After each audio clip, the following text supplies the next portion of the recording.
Hi, today I'm going to solve problem number 36 from Leetcode, which is a valid Sudoku question.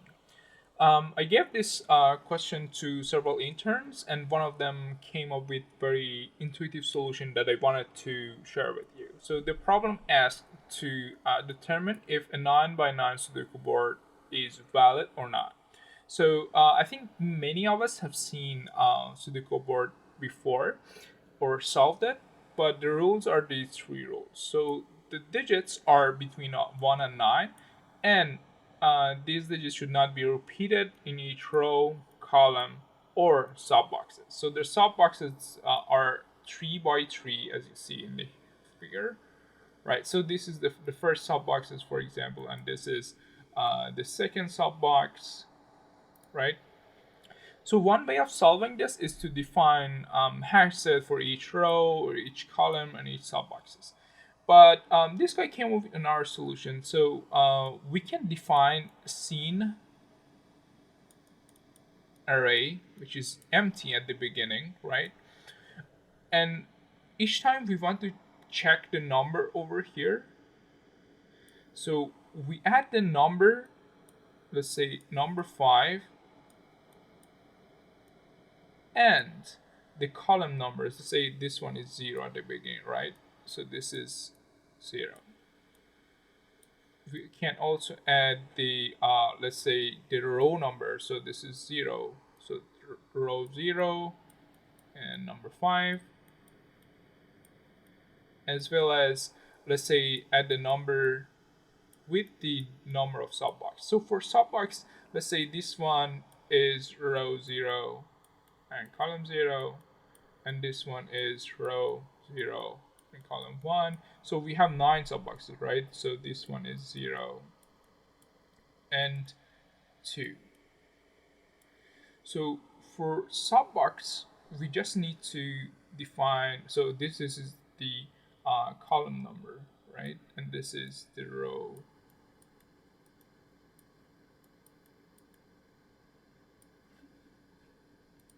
So if we just divide or do the floor division of row by 3, we're going to get the first element of this, right? And as well as our column floor division by 3, then we're going to have, for example, this guy is 0, 0, and this guy, for example, number 7, which is column, let's say 0, 1, 2, 3, 4. So for number 7, row is still 0 divided by 3, and 4 divided by 3 floor division. So it's going to be 0, 1, right?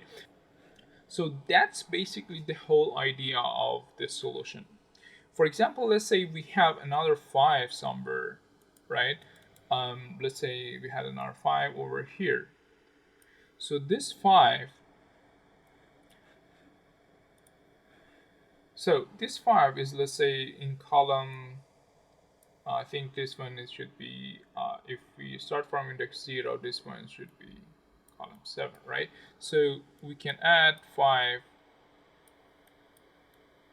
column 7,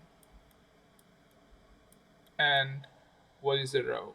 The row is 0 and number 5.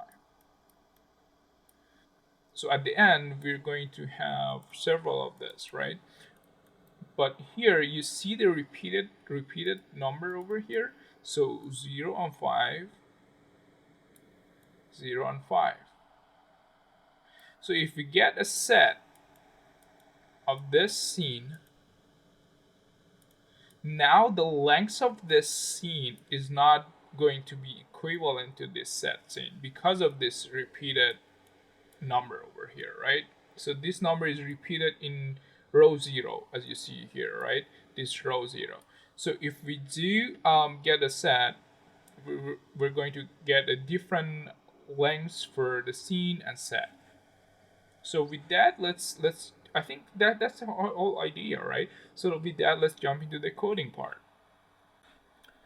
So I'm going to first define the scene array, which is empty at the beginning, and I'm going to enumerate over, let's say I is our row number, and I and row in enumerate over our board, which is our Sudoku board, right?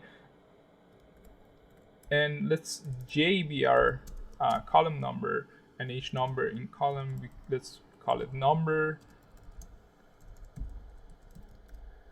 And we're going to iterate over row. So you can't see the question, but actually empty is denoted by dot. And if it's empty, we're not going to do anything, right? But if it's not empty, we just want to add this to our scene. So if number is not empty, and empty is actually denoted by dot, then we're going to add this to our scene array, right? So let's say this one, our column number I and our number, we added it, as well as we want to add the number as well as column number, and we want to add number as well as the sub boxes. So for the sub boxes, as we talked about it, we just want to divide the row to 3, actually floor division, and row, column floor division to 3. Yeah, actually that's the whole thing. We just, at the end, we just want to return if our length of our scene is equal to length of set of scene. So if this is true, then our Sudoku is valid, right? If it's not true, the Sudoku has some repeated number somewhere in the Sudoku. Let's submit this. Yeah, as you see, it passed. It might not be the best solution. It might, the hash set is not also the best solution because it's ON2 solution, right? But the code is very intuitive and easy to understand.